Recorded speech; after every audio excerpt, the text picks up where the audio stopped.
তোমরা জানো আমার বিজয় কোথায়? জানি না কোথায় আছো।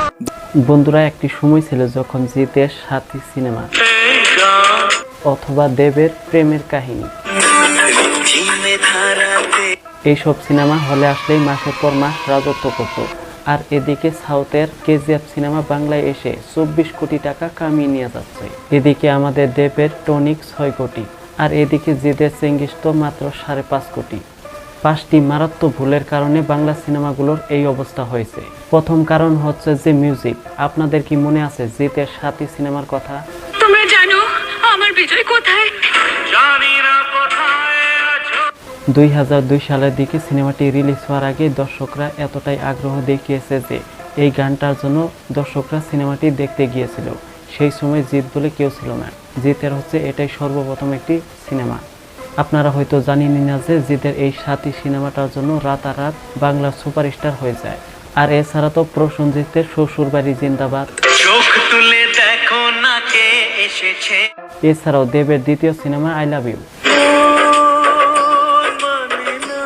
এই সিনেমাগুলির কাহিনী অনেকটাই ভালো ছিল। এছাড়াও এই সিনেমাটি গানের জন্য সিনেমাটি বহুত বেশি জনপ্রিয়তা পেয়েছে। আর বর্তমান যুগে বাংলা সিনেমার গানগুলো এতটাই সস্তা হয়ে যাচ্ছে যে ভুল করে যদি কেউ একবার শুনে দ্বিতীয়বার শুনতে চায় না। এর দ্বিতীয় নাম্বার কারণ হচ্ছে যে বাজেট। বন্ধন সিনেমা, এই সিনেমাটি কম বেশি সবাই দেখেছে। এই সিনেমাটি যে দর্শকগুলো দেখেছে তারাই বলতে পারবে যে জিতকে কোটিপতি হওয়ার দৃশ্যটাই কত সুন্দরভাবে ফুটিয়ে তোলা হয়েছে। ঘটনাটি ছিল 2003 সালের দিকে। সিঙ্গাপুরের মতো শহরে বাংলা সিনেমা শুট করা কোনো মুখের কথা নয়। এই সিনেমাগুলি রিলিজ করার পিছনে রয়েছে বহুতই মেহনত এবং কি প্রচুর টাকা খরচা করতে হয়েছে। এই সিনেমাটি রিলিজ হওয়ার পর থেকে বহুতই জনপ্রিয়তা পেয়েছে। এত পুরনো দিনের সিনেমাগুলো যদি বাদও দেওয়া হয়, আপনাদের তো দেবের পাগলু সিনেমাটির কথা তো মনেই আছে। 2011 সালের দিকে দেবের এই সিনেমাটি অর্ধেক শুটিংই করা হয়েছিল। এই সিনেমাটি আমেরিকার নামি দামি দেশে শুটিং করা হয়েছিল। এই সিনেমাটির বাজেট ছিল 5 কোটি টাকা। আর এই সিনেমাটি রিলিজ হওয়ার পরে বাংলার ইতিহাসের ভিতরে সব থেকে নামি দামি সিনেমা হিসাবে বিবেচিত করা হয়। আর আজকের দিনের বাংলা সিনেমার বাজেট দেখুন। দেবের কিসমিস সিনেমা 1,40,00,000। মিথুন আর দেব দুই সুপারস্টারের সিনেমা প্রজাপতি, আর এই সিনেমাটির বাজেট হচ্ছে 1,50,00,000। আর এইদিকে তো রাজ চক্রবর্তীর সিনেমা পরিণীতা 90 লাখে কাজ সেরে ফেলেছে। আর এত সস্তা সিনেমা দেখে কিভাবে ধারণা করা যায় যে এই সিনেমাগুলো দেখে মানুষ পাগল হয়ে যাবে? সিনেমার 3 নম্বর পয়েন্ট হচ্ছে ভয়। যারা যারা বেশি বেশি সিনেমা হলে যায় রাজ চক্রবর্তীকে অবশ্যই সবাই চিনবে। তার কারণ হচ্ছে যে বাংলা জগতের সিনেমার ভিতরে তিনি একজন বড় ডাইরেক্টর। আপনারা জানেন কি ইনার তৈরি সুপারহিট সিনেমাগুলো যেমন দুই পৃথিবী, এই সিনেমাটি সাউথ ইন্ডিয়ানের গামে আমের কপি, বোঝে না সে বোঝে না এন গায়াম থামের কপি, আর চ্যালেঞ্জ বানি ফিল্মের কপি। শুধুমাত্র রাজ চক্রবর্তী নয়, বাংলার বড় বড় ডাইরেক্টরগুলো এরকম করেই রিমেক করতো সিনেমাগুলো। যখন নাকি 2015 সালের দিকে সাউথ ইন্ডিয়ানের সিনেমাগুলো মানুষরা বাংলা ভাষায় টিভিতে দেখতে লাগলো, তখন থেকে শুরু হলো বাংলা ডাইরেক্টরের মনে ভয়। ভয় ঢোকার ফলে তারা নতুন করে গল্প বানাতেও পারছে না। যদি গল্প বানিয়েও ফেলে, সিনেমাগুলো এতটাই সাদামাটা হয়ে যাচ্ছে যে সেই সিনেমাগুলো দেখার জন্য কারো ইন্টারেস্টই জাগতেছে না।